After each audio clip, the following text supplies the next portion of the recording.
Carlos Alcaraz and Jannik Sinner will renew their rivalry at the French Open. Carlos Alcaraz's coach has shared the perfect strategy for Jannik Sinner to use against his man. The young rivals will face off for the 9th time in the semi-final of the French Open, their biggest meeting yet. There were question marks surrounding both men coming into the tournament after they suffered injuries during the clay swing, but they are the only Grand Slam champions left in the draw at this stage. However, Juan Carlos Ferrero still believes that part of Alcaraz's game is vulnerable, and he gave Sinner the blueprint to win their semi-final after the Spaniard picked up a forearm injury earlier in the season.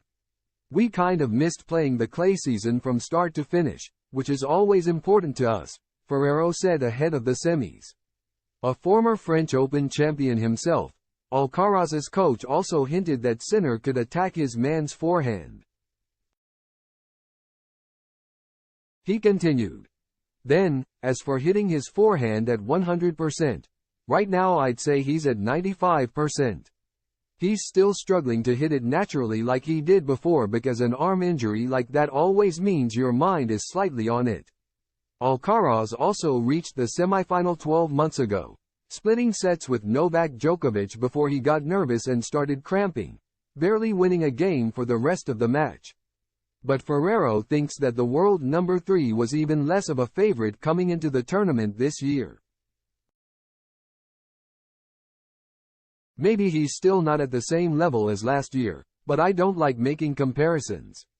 Given the situation we arrived in, he's at a great level.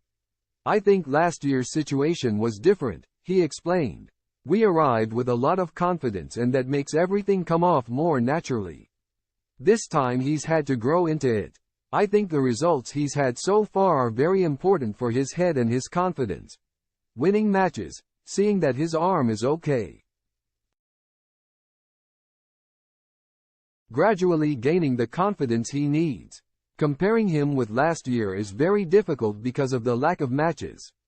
Hopefully he ends up at the exceptional level we know he is capable of." After giving away some tactics for Alcaraz's rival, the Spanish tennis player turned coach confessed that they also had a plan to face Sinner. He added, "I think Sinner will try and keep improving every day because he's very young, as Carlos is, and they are both trying to get better every day.